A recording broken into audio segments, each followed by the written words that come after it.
पिठापूर.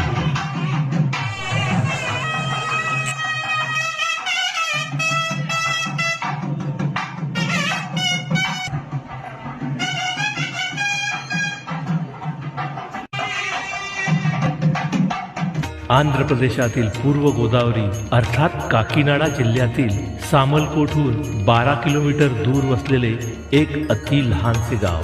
हे क्षेत्र श्री दत्तात्रेयांचा मनुष्यरूपी पहिला अवतार असलेले श्रीपाद श्री वल्लभ यांचे जन्मगाव आहे. या क्षेत्रास पादगया सुद्धा म्हणतात.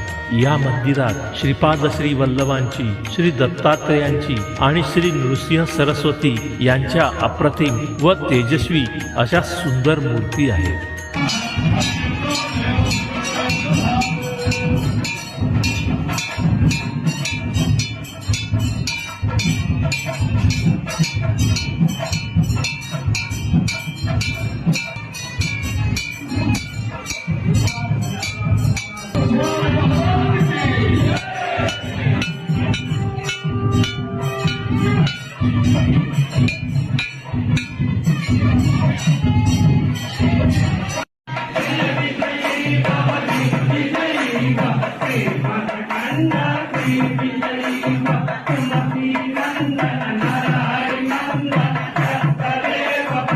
Bye.